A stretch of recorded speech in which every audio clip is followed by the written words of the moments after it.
Round 1. Fight. Heroes never die. I'm Commander Shepard, and this is my favorite store on the Citadel. I used to be an adventurer like you. Then I took an arrow in the knee. Power, sex, power. They both come down to one thing. Gamers. Hello, and welcome everyone to the 293rd episode of the Hungry Gamers podcast. We're powered by 8bit.net and those sexy legends over at Audio Technica. I'm your extremely humble host, Brendan White. You can find me just about everywhere at Brendan8bit. And joining me today, as is tradition, my podcast, Ride or Die, the star me to my star you. You can find her on them socials at Miss Allie Hart. Miss Allie Hart, how the bloody hell are ya? Yeah. That's the noise they made. Yeah. I love that. Like all the other Pokemon like say their name, but those guys go, yeah. It's the best. It made me laugh every fucking time just because it didn't make sense. Yeah, it's fantastic. But you know what? They're a pretty strong water type, and you know, Misty is very pro star me and star you, and yeah, power to those. I guess rock. Water They types? almost look like rock-like starfish, don't they? Like they're Yeah, sort like of- some like kind of like crystal rock kind of like combo. Yeah. They have the gem right in the center, so but they're a water type, so aren't they? Yeah. Yes. Yes, they are. Do you think in Pokemon, like if we went like real Pokemon terms here, like do you think there'd be like you know, like a tuna farm type of thing? Do you think they'd farm Star Me and Star You for those gems? Do you think we'd see like a Oh hell yeah! Right? what's It's the like a like big Bering ruby, Seagold right? and all those types of shows? You know, like the crayfish reality shows and all those crazy fishing ones. There'd be a Pokemon one of those where they're out in the ocean trying to catch Star Me or Star You to get those big rubies. That's like really brutal, but it's also very like it's honestly true. Like it's a giant like ruby gem in the middle of this Pokemon, and it doesn't have eyes to look at you, to cry, to say please don't kill me. So yeah, you'd pretty much be good. Yeah, like there's a business there. Like if we were in Pokemon world, that's what I'd be doing. I'd be farming Star Meat and just selling off those rubies because that's a big ticket item. It is. I'm very impressed actually. Like there's a lot of other like morbid stories that kind of go on the background of Pokemon lore, but I don't think farming gems off those star type Pokemon. I reckon one of them. we could see Discovery Channel are taking a lot of risks with their reality shows these days. Maybe they could do a Pokemon reality show about Star Me and Star You farmers and the hardships that they face going out in the wild seas and cruising around there and then trying to maybe sell them to some higher ups at the Indigo Plateau or something like that. But anyway, let's try and get back on the rails here. And the connective tissue there with that Star Me and Star You reference ties into a game that you've been playing this week. Yeah, like a week or so ago, they announced that they were bringing 2 titles to the Nintendo 64 Nintendo Switch Online service, which is like essentially the Nintendo 64 kind of like emulator kind of library that you have access to. And one of them was Pokemon Puzzle League. When I saw it, like the announcement, I was like, okay, yeah, standard. Like I love my, Tetris 99. Like I like my the Dr. Robotnik's Mean Bean Machine kind of like style game. So I gave it a go. I started it on Tuesday and I finished it on Wednesday. And I did the easy mode first. I'm like, cool. And then I did the normal. And then I did the hard mode and I completed it. And I'm like, wow. There's like 1,000,001 games out here that I should be trying, and I rolled credits on Pokemon Puzzle League, a Nintendo 64 game from years ago. Nicely done. But it was addictive. Like I really, actually, really, really enjoyed my time with it. I loved just going through the Pokemon that I know, kind of thing. Not venturing too far forward into the God knows how many out there now that I have no clue about. So it was nice to have that comfort in what I grew up with. It was also great just hearing what I'm almost certain was just voice lines taken from the cartoon, like from the show, and then they just playing randomly into the game as like just call out, "I'm gonna win," says Ash every time. But it was great. I actually had a lot of fun playing it, obviously, to finish and roll credits on it. There's a other bunch of games that I really want to try on this Nintendo 64, like little library on the Switch, but that was the one that kind of really captivated me, and I just blasted through it. It was great. It was awesome. So I recommend it for any puzzle fans. I've never played it, to be honest. I remember never knew seeing it this existed. pop up years ago, and yeah, when it was sort of announced or re-announced, I guess you could say, as far as part of this N64 Switch Online edition, I was like, oh yeah, that looks funky, and hits those nostalgia strings, and maybe. But truth be told, I don't even know where my Switch is these days. It's in a cupboard here. I just need to open them and find it, but I don't know where it is. So I will just live my Pokemon Puzzle League life through yourself and your experiences for now. But rolling credits is no small feat. That's for damn sure.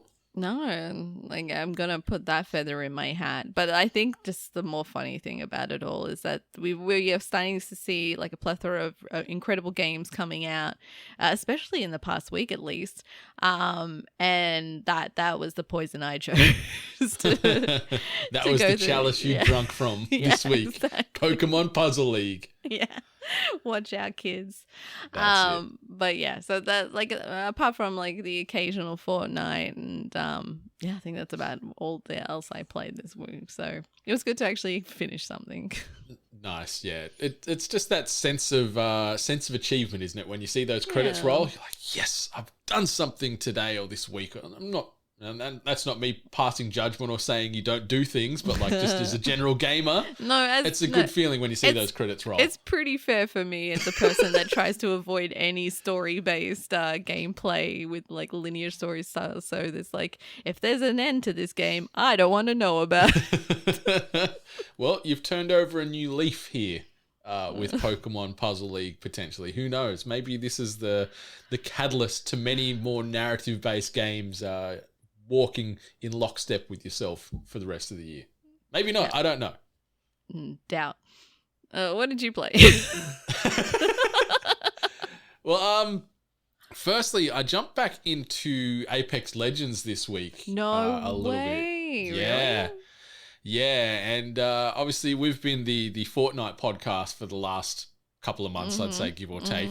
Yeah. And jumping from Fortnite back to Apex was quite the experience. It is so much faster, so much sweatier, so much more intense. My heart hurts. Going from, averaging a good few kills every game thereabouts in Fortnite to sort of struggling at times to get one on the board in Apex in games was a bit soul crushing. But I was jumped on there. Been playing with a couple of friends, with Dave and Benno and Stevie and a few of the other dudes, and it's been great. But the adjustment from not only just the configuration as far as how the buttons play compared to a game like Fortnite, but that speed has been giving me heart palpitations. It's really fun, and it's such a great game. Like you're an Apex fan. Like it's so well polished and so well realized now, and there's such a great diverse roster of characters and ways to play and everything else. So it's been fun, but it's like riding a bike to a degree, but I guess it's like going from a two-wheeler to like a unicycle or something. Like I'm on this thing and I'm somehow moving the pedals, but I feel like I could fall off at any moment. But it's been good. I did play a little bit on PC as well as Xbox, and annoyingly you can't merge your accounts to get all your characters and progression and skins. So all my stuff's primarily on Xbox, where PC it's the poorer cousin as far as the level of grinding I've done, you could say. So that was a bit of a frustration. And something else that was a frustration was obviously playing on Xbox, I can't get on Discord, but we'll talk more about that in a little while. So using the in-game party chat on Apex is pretty shitty in comparison to something like Fortnite. Yeah, it's pretty damn rough. Yeah, I keep forgetting how impressive the Fortnite in-game chat is actually. It's pretty damn seamless. decent. And the audio quality's great. Yeah, and you can talk all the way through the lobby. It doesn't cut when it gets to a certain load screen and drop here or there. And But Apex is fun. They've got new events and things happening all the time. I'm not going to pretend to be an expert at the moment as far as what's going on in there, but it was cool. It felt like I went from the schoolyard to the real world as far as Fortnite to Apex, and just difficulty curve and that step into serious. Like, I'm not saying Fortnite's not serious, but it's got a little bit more of a casual vibe to it. Yeah, it's definitely a different play style. I do enjoy Apex for its fast-paced nature. I love that you can just drop and there's just go, which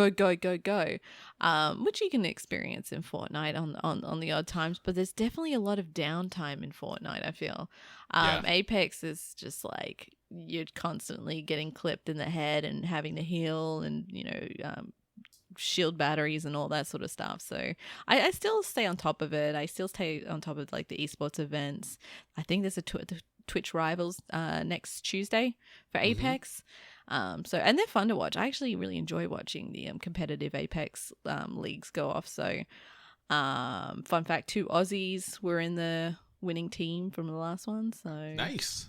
We've got some talent, and like I don't watch a ton of Twitch content, but there's a few sort of Apex streamers that, like, if I'm doing stuff on the computer, I'll have that on in the background. Yeah. And just the speed that some of these buggers can play at is absurd. And the accuracy they can fire these guns at. I'm just like, who are you? But then you realize, like, they've put thousands of hours in and whatever else. So the accuracy is impressive, but for me, it's the damn, like, shopping, like the picking up of the items and dropping them.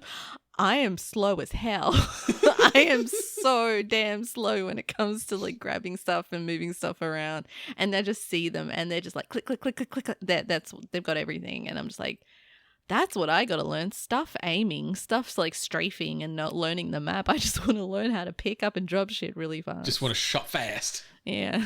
There's one dude, before I pivot into the other game I've been playing, that I watch a little bit called Ecstasy on Twitch, and it's like EXTESYY, and he plays on PC, but he plays controller. But he plays like, the claw grip with the controller, where it's sort of a different way to hold a controller, and you sort of got fingers sort of engrossing a couple of buttons. It's like a whole thing. Yeah. And he's a god. He's this young dude from America, and he's just a god, and his camera's just focused on his controller, so you can sort of see how he's playing. And he just solo drops, like he'll play trios mostly, and it's just him dropping in solo, and he wrecks everybody all the goddamn time. And the speed and the movement this guy has is absurd. So if you want to feel bad about your skills... he's not on a team. He usually just plays by himself. Like, he's not signed to an org. He's got a good following, but he's just so heckin' good at Apex, and it just makes me feel horrible because I'll never get that good. Yeah, no, I'll look him up. But the other ditty that I jumped into this week that's included in PlayStation Plus, and obviously a Sony-based exclusive that's been getting a little bit of love since it was first announced, I think 4 to 5 years or so ago now, but then only really started to gain momentum again in the last 18 months, is a game by a French studio called Blue 12, and it's been published by Annapurna Interactive, and I'm talking about obviously the feline-based platform adventure game known as Stray. We've been, I'd say, lukewarm on it since the latest wave of trailers before the game was announced. Like, it looked cute and quirky and interesting when it started to get a lot more focus, say 12 or so months ago. But then leading up to the release this week, I certainly went from like, yeah, this is going to be great to, yeah, I don't really care. But then because it was included in PlayStation Plus, I'm like, what have I got to lose? Apart from some time, I'm already paying for this service. I haven't played much PlayStation lately, so this will give me a good excuse to jump back into that ecosystem and fire up the old PS5. Yeah. And I am very happy that I did, because this game, like, I'm not a cat guy by any stretch of the imagination, but this game is just a love letter to cats. And that's a weird thing to say for a video game. Or maybe not weird, because we have a lot of animal-based games and pet simulators and all that kind of stuff. But you play this nameless cat protagonist, and you're cruising around this sort of semi-abandoned city. Like, they've walled in this cyberpunk-esque futuristic city. All the humans have gone, and you're just left with like this community of like companion robots that used to obviously support and help the humans in town. and you're just trying to escape this city, but also learn more about the world in itself. Obviously, the cat, well, it's not voiceless. Like there's no voice lines. You can communicate with some of the robots due to like this little technical apparatus you connect to the cat early in the piece, but you're just cruising around living your best cat life. You're interacting with other cats. You're doing very cat-based things where you can meow and purr and claw furniture and knock shit off as cats like to do. Yeah. And the cute thing is, and before I started playing, I was talking to Benny about it because he was playing it before I jumped in. Obviously, resident cat dad with the beautiful cat named Loki. But what you can do is when you put the cat to sleep, like to have a little cat nap, the controller starts purring like it's the cat having a sleep. So just these cute little things like that where the controller's like vibrating like a cat would if it's lying on you. And you can hear like just little cute little nods and acknowledgements to just the way of the cat. Yeah. Which is, I don't know if I'm giving that the right explanation or the right weight, but just running around with this unnamed cat, it's really fun. The controls are really smooth. The world itself is gorgeous. For an indie game and for a debut indie game, this is one of the better looking games I've seen on console in quite a while. And it's really impressive what Blue 12 have done, because obviously this is their debut game. But I guess the amount of time they've taken into studying the mechanics and the movement and the personality of how cats would be, and then deploying that into this game is testament to just maybe their love for cats. Maybe they're just cat mad. I don't know if maybe it's based off one of Blue 12's like devs' personal cats, and they've sort of just seen this thing be quirky in their studio, and let's make a game about this cat. I don't know, but like it's super cute. I'm really enjoying it. It's only about a 5-ish hour runtime. Like it's not a huge game. I managed to put in about 2 hours or so last night before bed, because I jumped in a little bit late, but I wanted to sort of at least sink my cat teeth into this game. So I've got something different to talk about this week, but it's really great. And that maneuverability through this hub world where some of the levels or the chapters you go through, they're very distinctive. Like each of the locations are slightly different in aesthetic and give you different tweaks to the gameplay mechanic. There isn't a dedicated jump button in the game, which took me by surprise for a second, that you can't just be, jumping and pouncing around like a cat, but you get to certain areas that are traversable and it gives you a button prompt, and you just press the button and you'll see the cat do the action, which it works well. Like it's really intuitive and it's smooth, and the transitions between free movement into those predetermined jumping areas is really nice. And then you've got this robot drone that you're sort of cruising around with as well, your robot companion that's sort of working with you in parallel and reaching buttons and moving things and keeping track of stuff you're doing. So it's really fun. Like, I know you get a lot of these games and the exposure from these games by checking it out on like someone streaming it. Have you given this game any time and given it a bit of a watch? No. I've seen I've seen a few little like clips and a few little videos about it. I still agree that the world looks beautiful. Like the world looks really gorgeous, and I definitely give credit to that. But seeing that you are a cat and it's focused around a cat, I just was not interested in it. And as the reviews came out, any review that seemed like it was coming from a cat lover, I was like, okay, I'm probably not going to read it. Just because think a bit of cat bias, you reckon? A little cat bias. Like, I can't even remember what review it was, but it said, I mean, there's a meow button. What else could be more fantastic than that? And I was like, oh no, you're not selling me. Like you can't sell a game about a cat to like non-cat lovers, like just purely on like, oh, it's a great cat game. It's loyal to cats. Oh, it's great being a cat. It's like, okay, yeah, but then what else? All right? Like what else is there? So that's been my kind of angle on it, and I still haven't really been sold on it too much. I think the fact that maybe it's a short game could be a winning factor in it, but I'm not rushing out to play this one anytime soon. Yeah, well, if you got PS Plus, just get it on the download. So at least that way you've got it in the catalog and you're going to save yourself some money. Because I know buying the game, I think here in Australia, it's anywhere from $40 to $50. So it's not a cheap purchase. And, you know, for 4 to 5 hours potentially to get your cat fixed, like, I don't know how much replayability there is to this. Like, it's quirky and cutesy and you're living your best cat life. There's some cool exploration and platforming. There's some puzzle elements in the game. There is a few little action sequences where you got to fight or avoid these things. I think they're called a Zerk, if I remember right. And it's sort of like this glowing rat, I guess is the best way to describe it. It's like this little alien creature thing that you got to deal with because they're like, you know, connecting to a game we spoke of a few weeks ago, Teenage Mutant Ninja Turtles, the mouses. It's sort of like that where these things just eat and devour everything. So they're sort of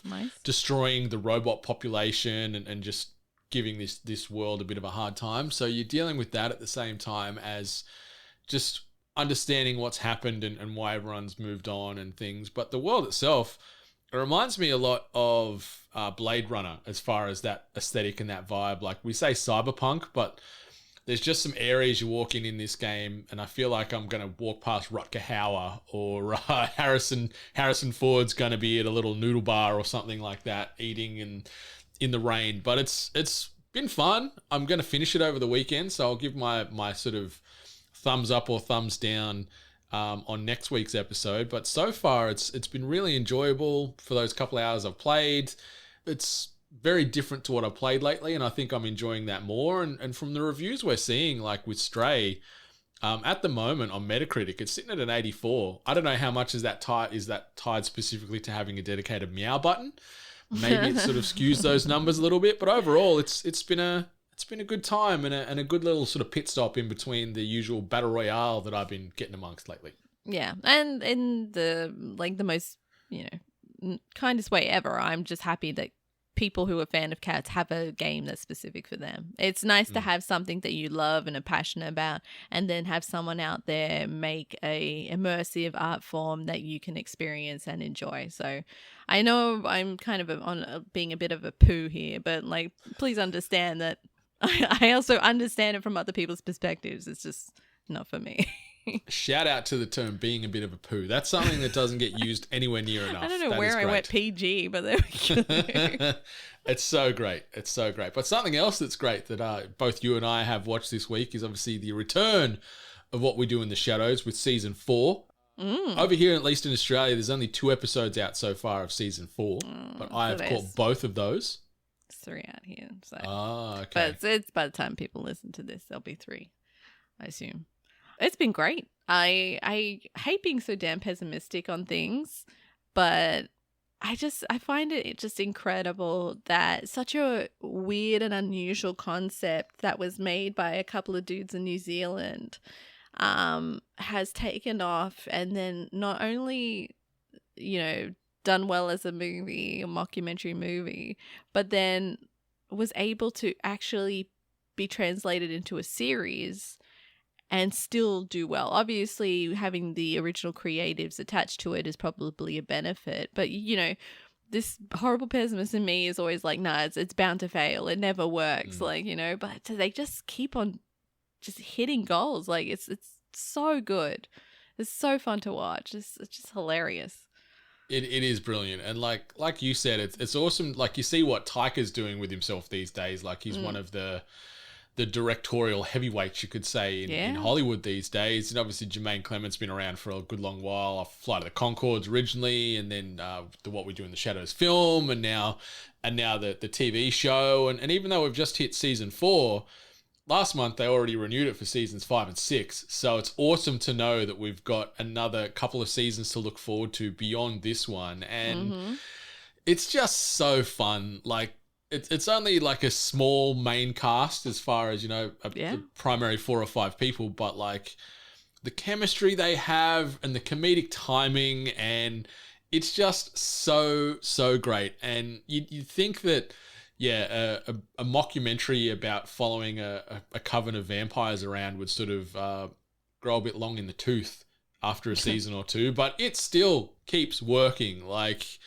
It is so great, and I was just pissing myself laughing through those first few episodes and what they've done as far as the progression with characters. The whole Colin Robinson thing, I'm curious to see how that's all going to play out. I'm not going to spoil anything. I'm just going to mention that. But like anything to do with Laszlo, I'm just all about. Like Matt Berry he is a delight in everything he does. He looks a bit thinner, by the way. He's lost a bit of weight, hasn't he? I reckon he's lost weight too. Like obviously it doesn't really matter, but he does seem to have lost some weight and is a little bit like on the leaner side. But I mean, good for him. But yeah, he's brilliant.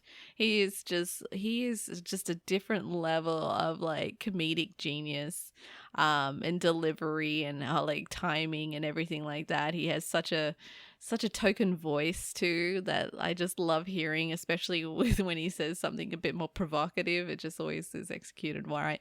But in saying that, the whole cast, like you said, it's a very small, like, you know, tight-knit cast. But they all have their unique ways of delivering and being like there's certain character traits, and it never is tiresome. It's always hilarious, and they just all bring their own uniqueness into this weird storytelling. And the other brilliant thing about this is just the horror character tropes that they always usually incorporate, or let's call it more mystical beings and whatnot, that they kind of incorporate into the show and have that humor element attached to it as well. So it's great. So far, yeah, this new season's just continues being amazing. So it's so fun, and anyone that hasn't watched it, do yourselves, you don't need to watch the original film, but I'd recommend checking it out anyway, just to sort of see where it began. Yeah. But this show is one of my favorites on television, and I was a little bit late to the party, but I'm happy that you were constantly pumping its tires up, and I finally jumped into it, and I realized how much of a fool I was for waiting probably a season and a half before I got into it. But it's so fun, and it's accessible, and it's clever, and as you said, just the way they weave in monster and vampire based tropes and mythos and things, it's phenomenal. I'm loving in this season, like it's not really a spoiler, but the attachment or the focus they want to create like a nightclub like you've seen in the Blade movies. So I'm very curious to see what happens with that, because I piss myself laughing every time it gets brought up in conversation in the show, and Nausea is just so affixed on that idea, and I can't wait to see what happens. And yeah, like goddamn, in the Vampire Council, some of the people that have been in there in the last couple of seasons, not gonna give it away, because there's some great little like pop moments when you see them. Yeah, it's so good and it's so fun, and yeah, it's some of the best comedy on television these days. I agree, and sometimes I still consider like a little underrated. Although with people within the groups genuinely enjoy it and sing its praises, I still feel like it really needs to get out there and get highlighted just a little bit more. 100%. Available to watch in Australia on Binge. And where do you peek that? Is that on Hulu. HBO over here? Hulu for the Americas, and the rest of the world, I got no idea. But our two main primary hubs, Foxtel or Binge here in Australia, Hulu in the Americanas. But let's jump into a quick bit of housekeeping. Obviously, ko-fi.com/we're8bit. If you wanted to support us monetarily, you can do so over there from the low price of $1 per month. You want to get some merchandise? Shop8bit.net is the place to go to get yourself tees, hats, hoodies, and everything else in between. And we just wanted to announce our winner of our ATH GL3 gaming headset, courtesy of those legends over at Audio-Technica, providing the best audio-based equipment in the business. Check out audiotechnica.com to get yourself headset, microphone, a turntable, in-ear, over-ear, Bluetooth, wireless, XLR, USB, you name it, they've got it. Perfect way to start your podcast or content creation journey, or just upgrade your general audio game there. But yeah, the winner of an ATH GL3 gaming headset goes to @ChrisGotWrecked. Chris Got Wrecked. Slide into our DMs at weare8bit or myself at Brendan8bit, so we can get your address details and get that headset sent out to you post haste. We'll have a new giveaway announced in August. So yeah, shout out to Chris Got Wrecked for the win. But let's jump into this. This week's news headlines. And the first one, Miss Hart, good news for us, I think. A Mortal Kombat movie sequel is officially on the way via New Line Cinema. Despite a generally lackluster critical reception, the Mortal Kombat movie apparently did some big numbers for New Line, opening at number 1 in the US box office and ranking among the all-time top feature titles on HBO Max, where it simultaneously released. Simon McCoy will return to the helm for part 2, while Jeremy Slater, the head writer on Moon Knight, is also attached to handle the script. So, I'm excited for this. The latest, most recent movie from last year, it wasn't a masterpiece. There was some cool moments. I'm just hoping we actually get a fighting tournament in the sequel, because that will be goddamn nice. Yeah, let's have that actual Mortal Kombat. Although technically that still happened, but we know what I mean. I don't know anything about the writer for Moon Knight. I didn't watch Moon Knight, so I don't know what having that person attached adds to this announcement. I do, like, even though I did say some kind of poo-poo comments about the original movie, I'm glad that the same director's attached. We're not gonna kind of get any like smack in the face changes where we're like gonna feel like these are two separate movies. I hope to see a lot of returning characters, actors, and all that sort of business. The most common comment that I saw based on this announcement was just make it a whole movie of Kano. Yeah. But yeah, gonna be interesting. It should be interesting to see who they bring on as Johnny Cage. Yeah, because obviously that was the, loose spoiler, but not really pivotal to the overall storyline in the first one, but it does end with a big Johnny Cage reference. So I'm assuming that'll be a big focal point for Mortal Kombat 2 or whatever they're going to call this film. Yeah, so Simon McCoy coming back is good. So he's an Aussie-based director, and Mortal Kombat was his first ever actual film. So it's nice to see that he's getting another crack and another go around at this franchise that he's part of. He did a lot of advertisements and things before this. Yes, that's right. And as far as Moon Knight, I really enjoyed it. Like, it felt like the first couple episodes took a little while to find their footing, but the writing was good, the pacing was good, the combat was good, and obviously Mortal Kombat is heavily influenced by fighting, so hopefully we're going to get a lot of cool choreography in Mortal Kombat Part 2 or Chapter 2 or Number 2 or whatever they're going to call it. Hopefully we're going to get some cool banger lines again, like, he's about to get his soul sucked or something like that. Like, I'm hoping we get some just 90s cheese. Hopefully we get a Toasty in here or something, but I'm very curious to see what they do with this. But just make it around a goddamn tournament, please, instead of this weird offshoot. And I don't care if the MMA guy that they sort of based the first movie on, whose name now escapes me because he just was such a boring character. Yeah. I don't care if they kill him off in the first 5 minutes.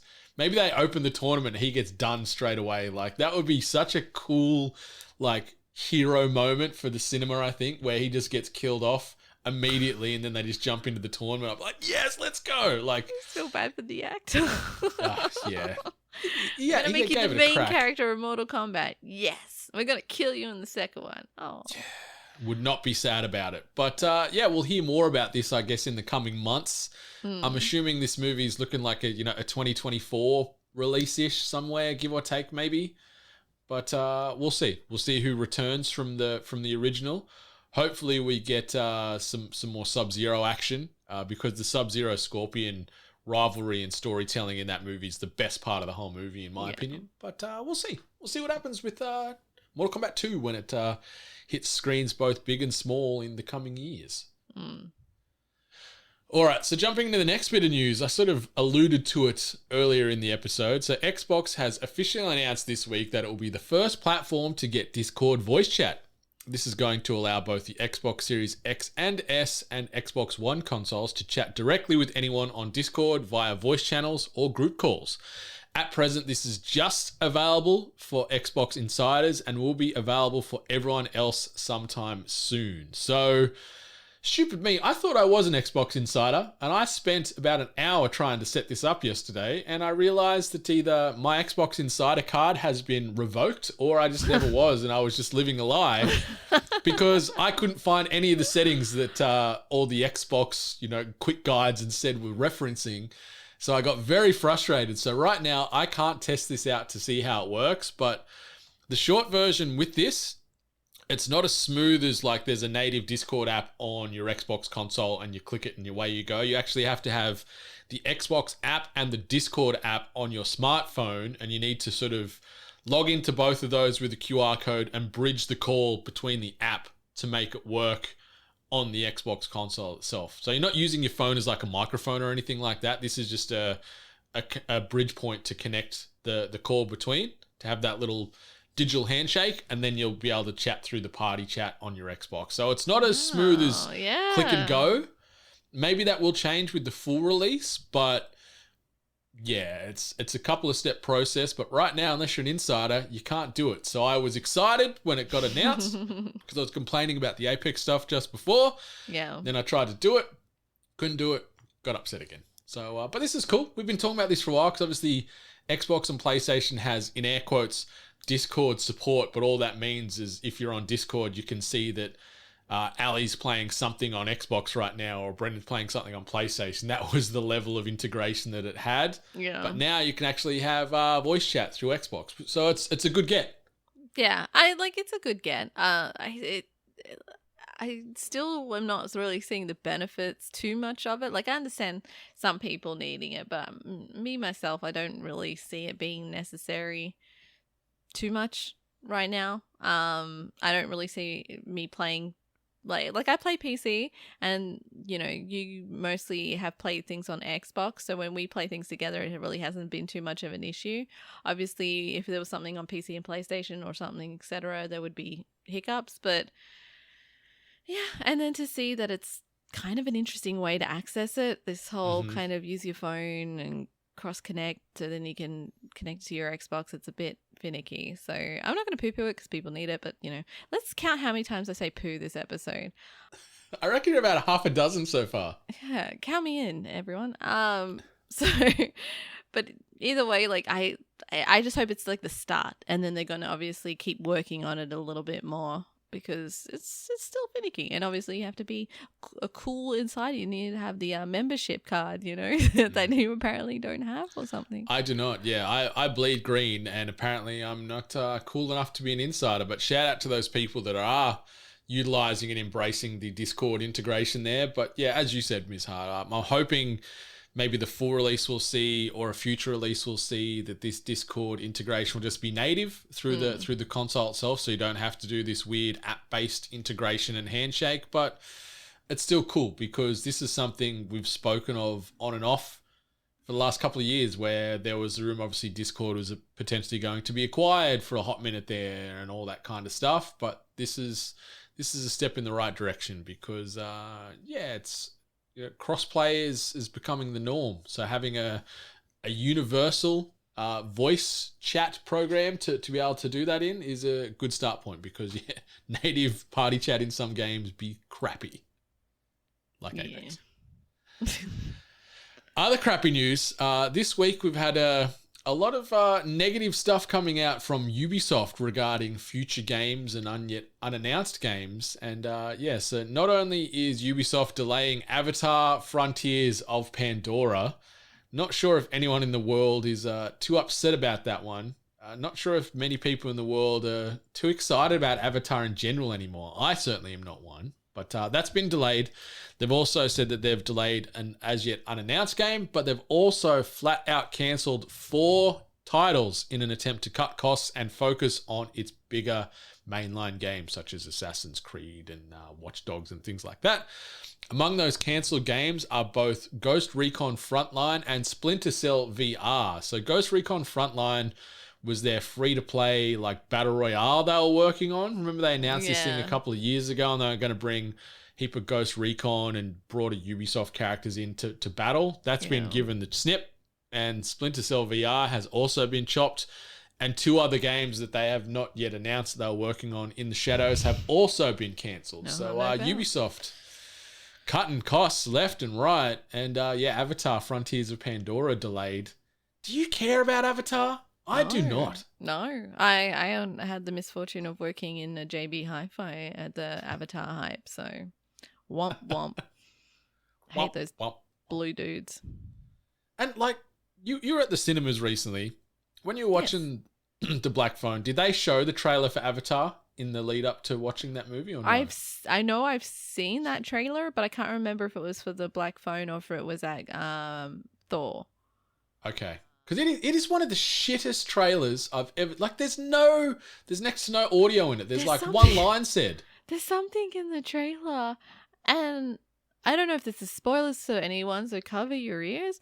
Are they implying that the human dude in the Navi form Had a bonks? human kid? Yeah. Yeah.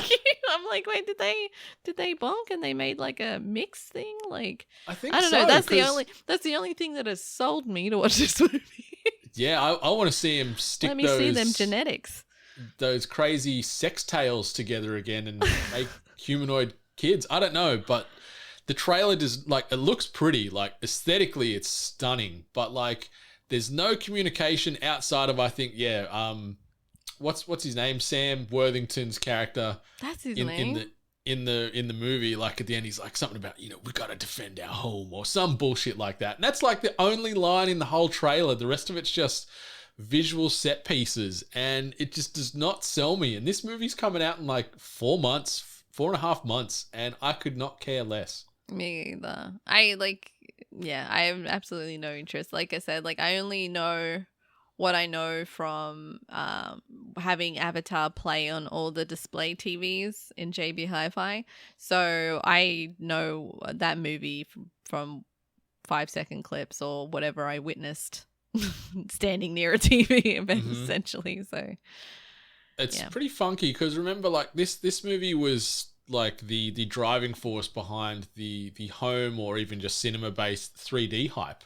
Like, this was the movie that sold people, and there was the big rush on 3D TVs and the glasses and everything. And then that's all just faded away as Avatar has taken like a decade and a half to come out. 3D Blu-rays. Like, it was the forefront of that. And by golly, did I hate stocking shelves with Blu-rays and 3D Blu-rays. But it was also, it held the biggest, like, financial success, right? Like, it took over Titanic or something, or... Yeah, I think it's still in that top 5 because I think some of the like Spider-Man and things have now since superseded it. Up. Yeah, something kind of is sneaking up to it. But like that was the other thing about it, was that it was so successful that it like knocked Titanic off. But no. I do still remember watching it at the cinemas and being blown away by it in 3D. Like, I thought it was a cool experience, but yeah, that coolness has just floated away as time has just moved past us, because this movie came out like a decade plus ago, and now we've got, like, I can't remember if he said he's got 3 or 5 Avatar movies planned in total. It's like, so these movies are going to come out forever. It's pretty bad. Yeah, just because something's in 3D and it kind of wows you doesn't mean it's a great movie. I saw Beowulf in IMAX 3D. It was all right.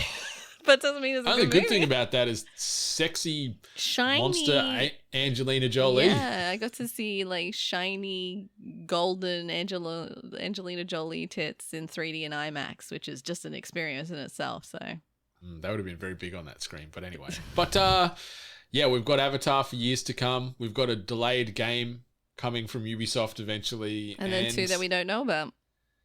Yeah, that like are James never going Cameron, to be. Just go back to making cool science fiction movies. Well, I know this is science fiction, but like cool, more adult science fiction movies. Jump back into the Alien chair. Jump back into the Terminator chair. Don't bother. Don't bother. Leave them alone. Give them to someone else. I'd like to see what he could do. Sequel to Aliens. Make a standalone Colonial Marines movie. Let's go. Anyway, moving on. Next bit of news. Detroit Become Human is getting a manga adaptation in Japan with a story set in Tokyo at the same time period as the original game. As reported earlier this week by Famitsu, Detroit Become Human Tokyo Stories is being written by Sarawatari Kazami and drawn by Moto Sumida. The story follows an android idol known as Reina, and like the game before it, explores what happens when these robots gain independent thoughts and feelings. Unlike Detroit Become Human, however, Tokyo Stories focuses on a smoother integration of androids as Reina becomes incredibly popular. The piece isn't to last, of course, disrupted by a rogue android that gains sentience. So, I will read this. I really enjoyed Detroit Become Humans, and this sounds like it could be pretty funky. Yeah, and like I would love to see more of this story kind of told from a different angle, and obviously from a different environment and a cultural setting. Like it's just going to be a manga, so it might be. I'm curious to see how accessible they're going to make this one. But it's also interesting to see that the story was appreciated so much that someone wanted to adapt and make their own interpretation or attach to the story. So yeah, I think it's pretty interesting. I'd like to see if there would be any other games out there that maybe they'd like to turn into a manga. And if this manga does well, do we then get an eventual anime adaptation? So yeah, true. True. The stars could align in that regard. But yeah, Detroit Become Human was great. I'm going to pick this up.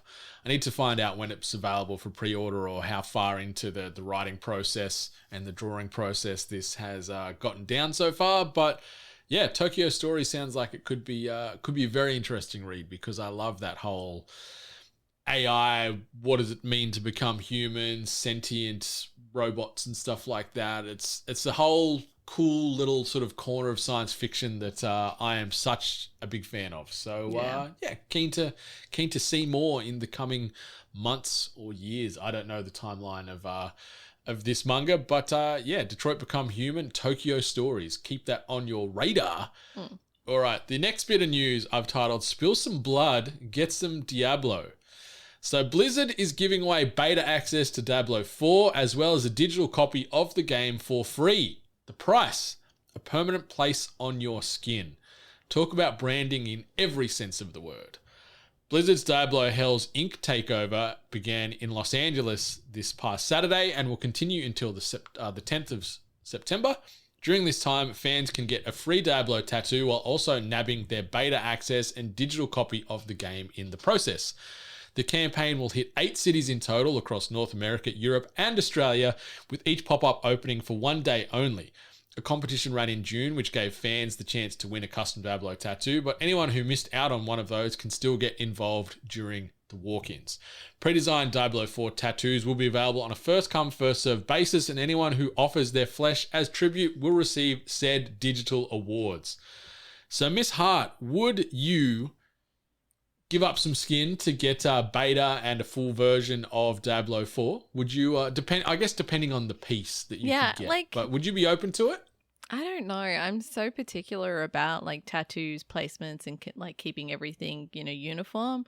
So for me, I probably wouldn't unless the design was just amazing. Like if it was this incredible design, I would maybe consider it, but no, this is some interesting advertisement marketing choices here. I get it, it's Diablo, flesh tributes, give up some skin. I get it, but it's interesting. It's interesting, but I wouldn't do it. I'm gonna look in to see where, if this pop-up's in Melbourne, I'm going to do it for shits and giggles, because I've got so many shitty tattoos already. What's another one? So, you know what? You do if have it can make for a good ones. story. Yeah. So if this is happening in Melbourne, as far as this Blizzard giveaway in conjunction with Diablo 4, I will make some time to get down there and try and get a custom Diablo tattoo so I can get beta access and a full version of the game. So I'm gonna have a look at this after we record, just to see when and where it's happening. Melbourne based for sure, but I'm not going to travel interstate otherwise, because that's a cost I do not want to factor in.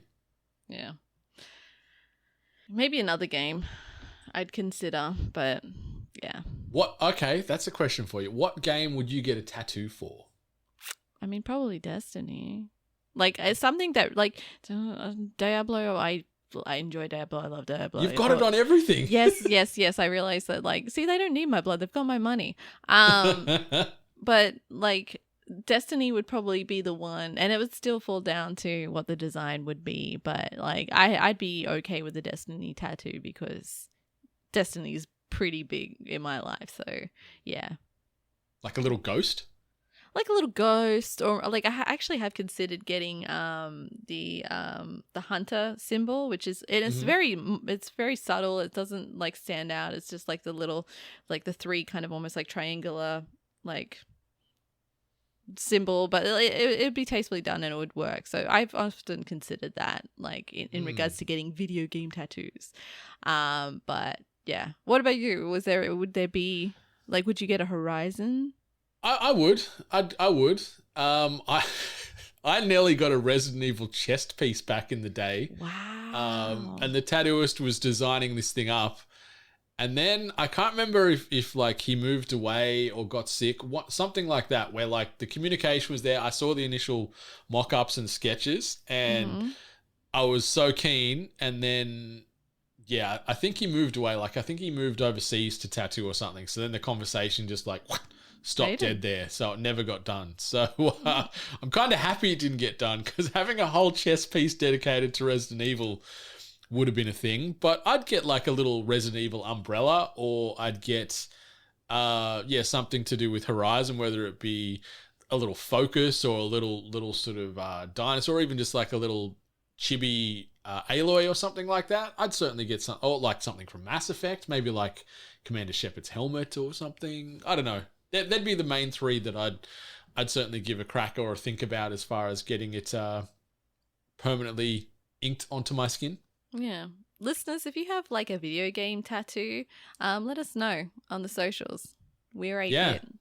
Or just tag me and Brendan.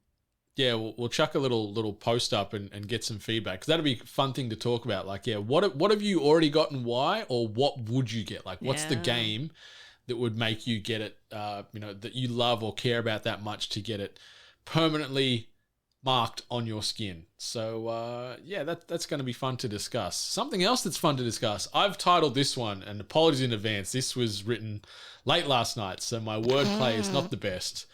But I called it Indie Aussie Jones and the Funding of Boom. Yeah, that's pretty fucking bad. Sorry.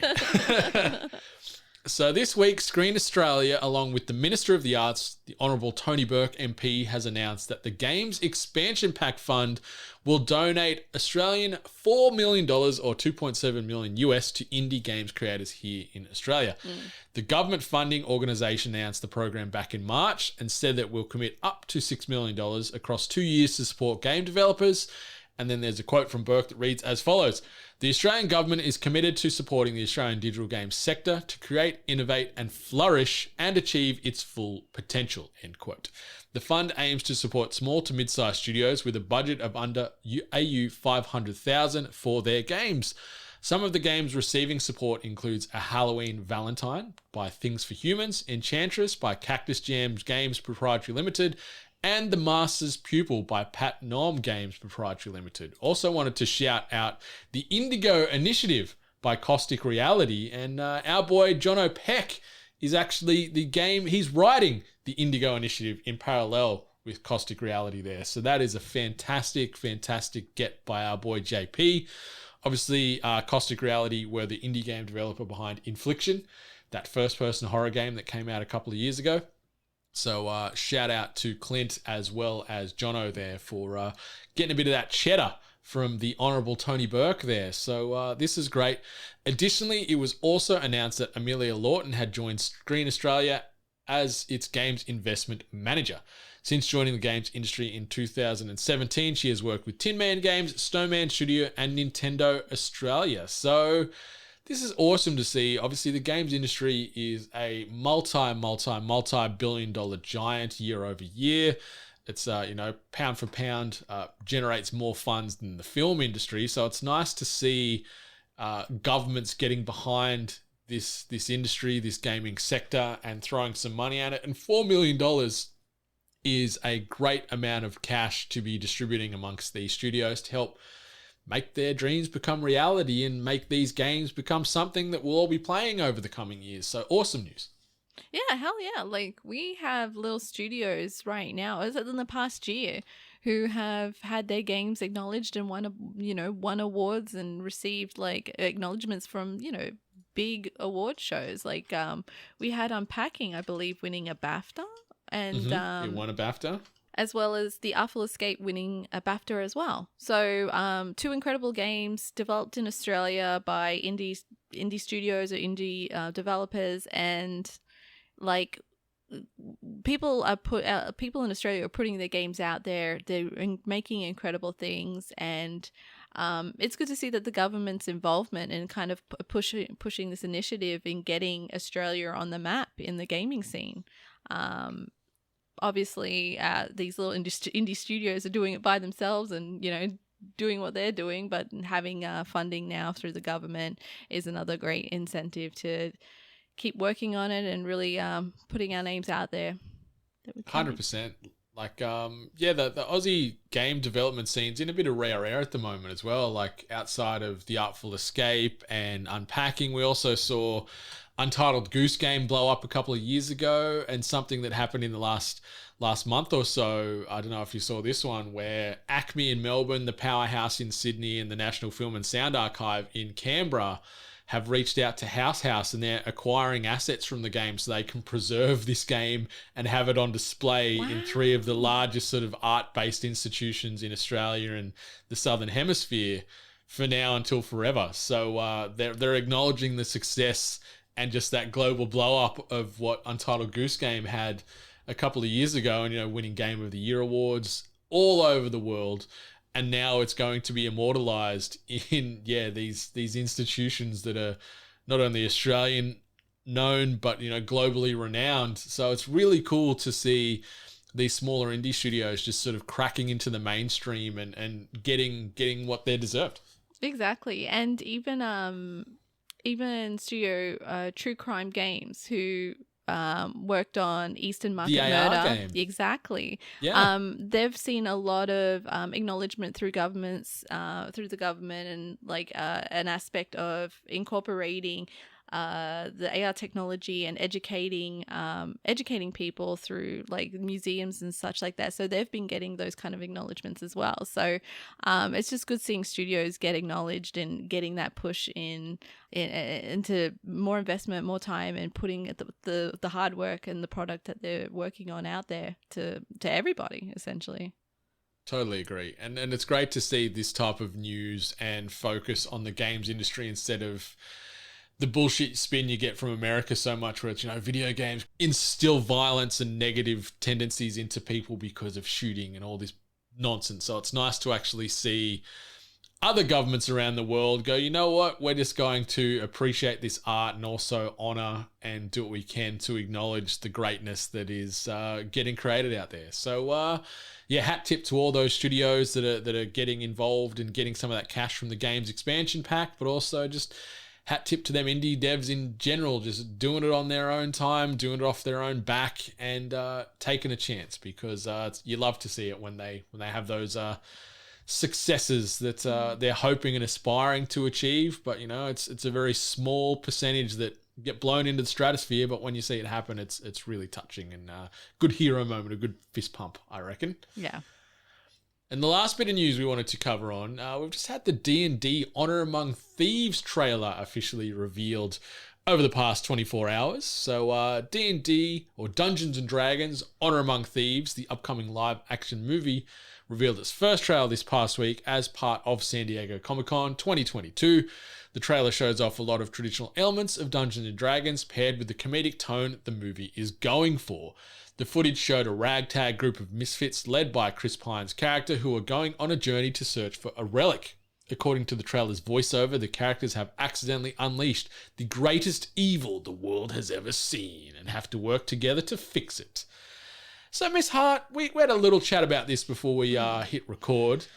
Yeah. I'm excited for this. It feels quirky and whimsical and like completely different style or like universe, but it felt like this is going to be like a Mummy style viewing to me, like similar tone to the Mummy is what I'm feeling. Like different universes, completely different characters, but I was trying to think of what I could comp it to and what I was feeling seeing Chris Pine and and all these other actors doing their thing on screen. It looked fun. Like, right. Yeah. Too many Chris's in Hollywood. There are a lot. But this looked fun, and I thought it's going to be a good representation of D&D and Hugh Grant as the primary antagonist. Let's go. Love me some Hugh Grant. Just stay out of cars in car parks with strippers, but or escorts, I should say. But you do you, Hugh. You do you, Hugh.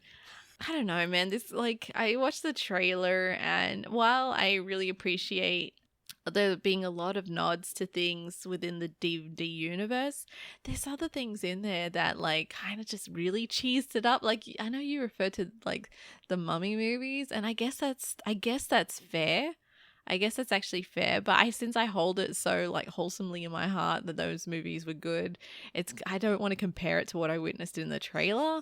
There's just some casting choices in there that I don't know if I'm absolutely sold on.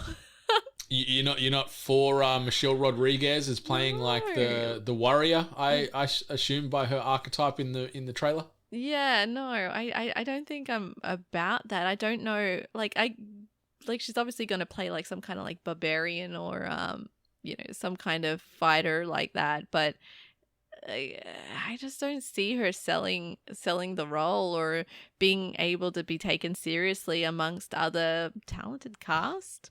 I like Chris Pine. So do I. He's a very magnetic actor. Like he's good in everything he does, just about. Yeah, he's in my one of my favorite movies, Smoking Aces. Doesn't play a good character, like not a nice character in it, but it was quirky enough.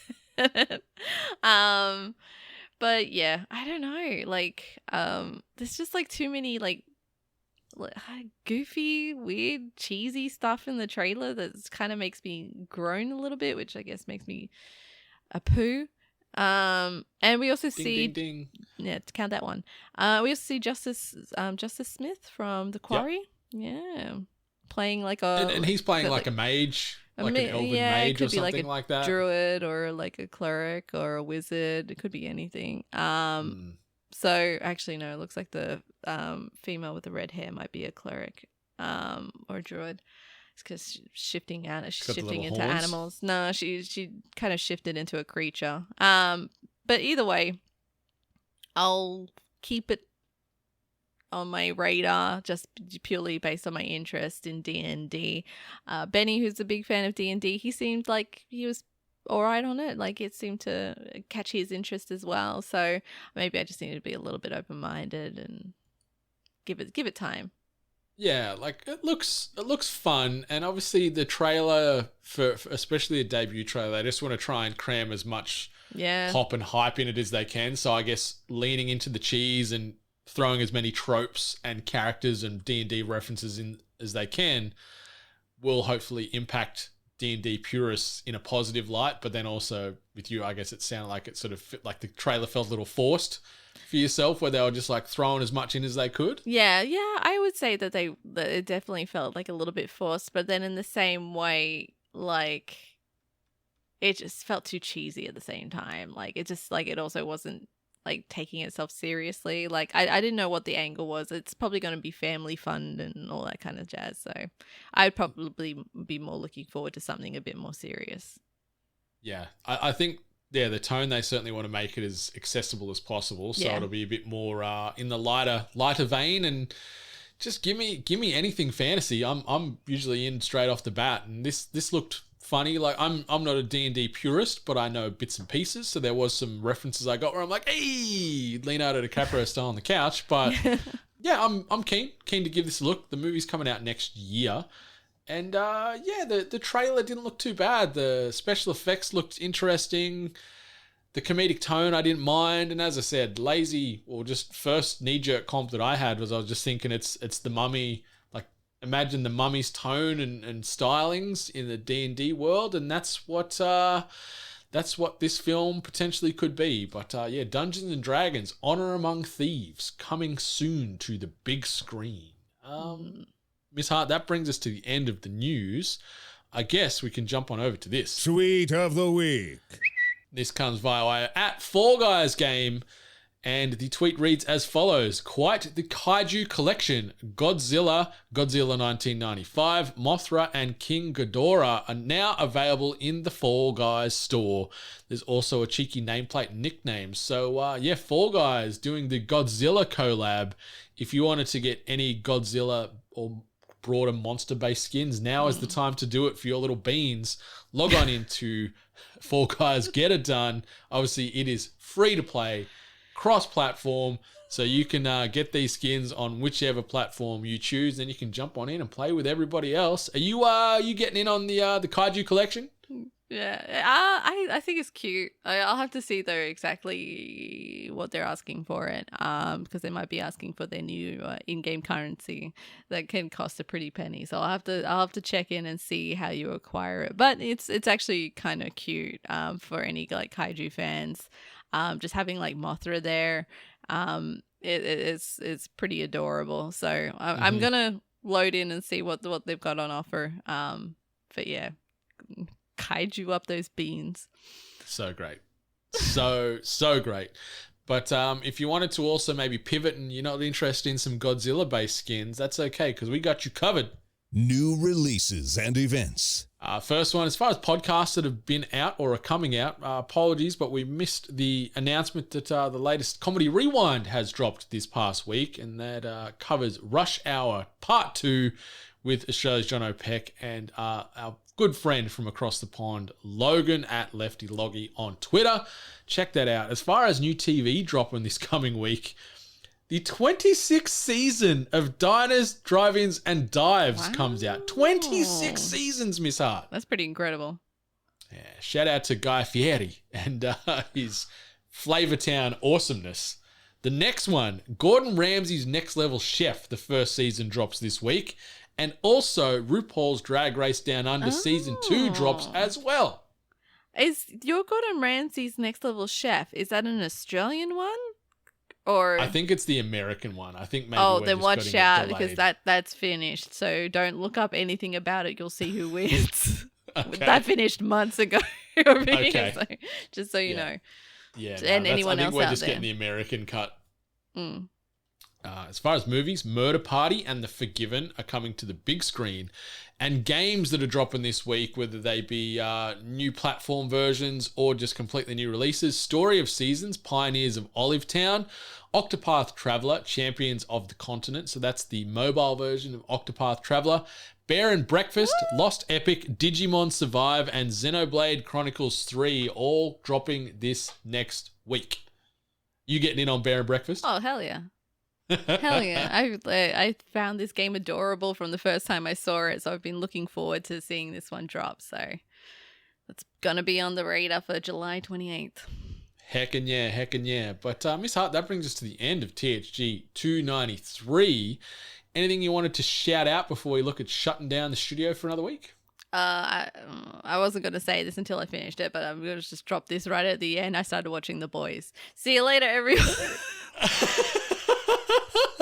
We will have to talk about this offline because I have so many questions now. Yeah, I didn't want to dive into it. We haven't finished season 1, but I thought I'd just throw that little stinger in there right at the end. I like that you just snuck that in at the very end, just slid it under the carpet there, and yeah, we're all none the wiser. But yeah, next week, episode 294, we're going to be doing things a little different. We're going to be bringing on a special guest for the episode, and we're going to be sort of unpacking the year that's been so far, almost like a pseudo Christmas in July. We're sort of still finalizing the framework, but we're going to be covering off sort of our favorite things from 2022 up until now, and then also some things we're looking forward to for the rest of the year. So it's going to be a little different than the usual sort of news and reviews that we sort of tackle here on THG, but it's going to be fun, a little sort of mid-year pivot, and excited to have a special guest on to be giving us their insights too. So that'll be episode 294.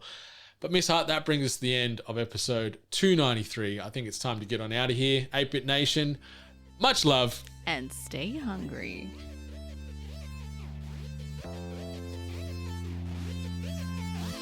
You've been listening to The Hungry Gamers, one of many gaming and geek culture related podcasts from the 8-Bit Collective over on 8bit.net.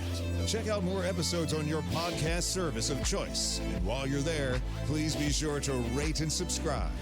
Until next time, boys and girls, stay hungry. I can't believe you snuck the boys in like that, just so casually, and then Mike dropped it. Only rewarding those who listen till the end. Shout out to Billy Butcher, though.